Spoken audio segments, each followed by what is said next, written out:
Hi, this is Plague Warrior, and today we're going to review a wonderful comic called Battle Maiden Knuckle. The comic is made by Keung, and out of all the comics I reviewed after I had bought this comic a while ago and read it, really liked it, but after looking at the previous ones I've reviewed and going back to this one because I'm trying to find some books to review on this site.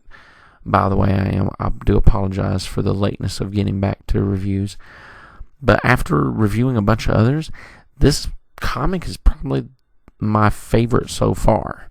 Just to go into a little bit about the comic, it's in a manga style, so the pages, I don't know quite what to call it, but it's like that newspaper format, that newspaper feel.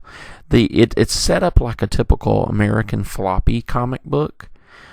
A glossy cover, typical American comic book cover, but when you go on the inside, it kind of switches to the manga format where, it's black and white, it's newsprint, and, there's no color, it's just black and white. But after reading it and stuff, it's really good. Just to talk about the plot a little bit, the main character, Saya, she's kind of going through life, doing her thing at 20, I think she's 25 or so in the book. She's holding down just kind of a regular waitress type job, trying to find what she wants to do in life. She wants to be a professional wrestler or something like that, but she doesn't have the build for it. But she does know how to fight, and that is shown through her knowing karate. She's learning karate in the very front of the book.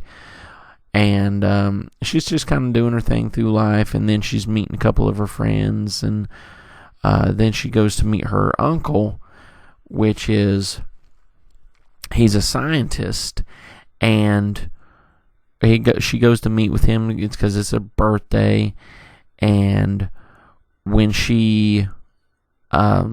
they take a walk through the park, it turns out the corporation he works for as a scientist, the pharmaceutical corporation he works for, is actually an evil entity, of course, and they're hiring thugs, and they're trying to create these monstrous people to go out as soldiers and attack and, try to take over the world or something like that. They haven't gone that far into it since it's the first issue.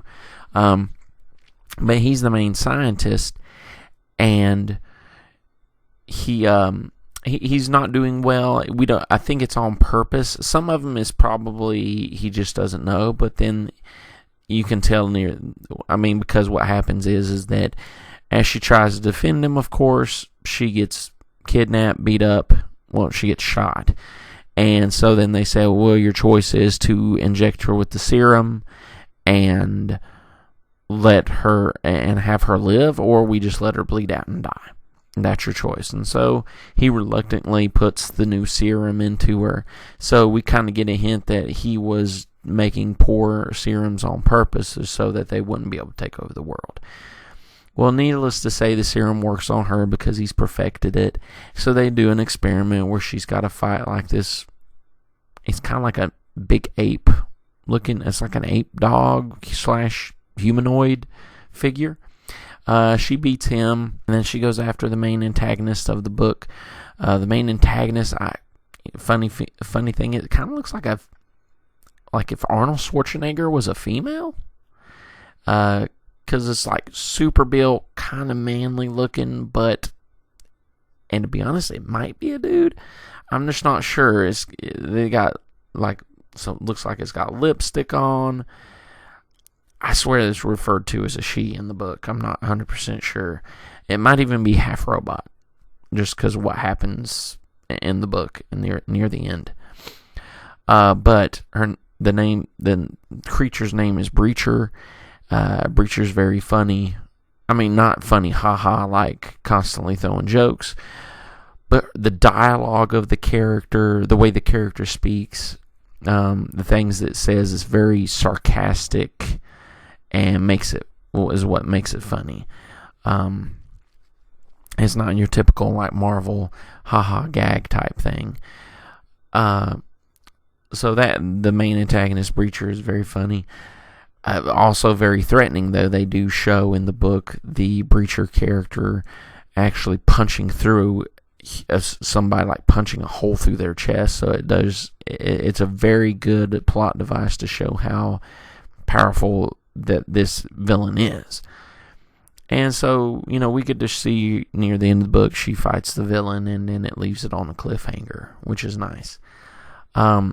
It's a very lengthy read, despite how short the synopsis is, and even though it's very lengthy, it still keeps your attention because you're like, what's happening, what's going on. All the illustrations are done well.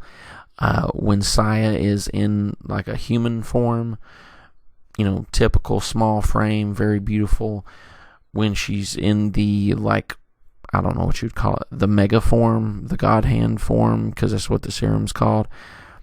Even though she's built very muscular, she's still very womanly, and that takes a lot of craft. In the splash pages, he does quite a bit throughout the book. Not like he has a handful of splash pages throughout the book, but all are used to very effective purposes.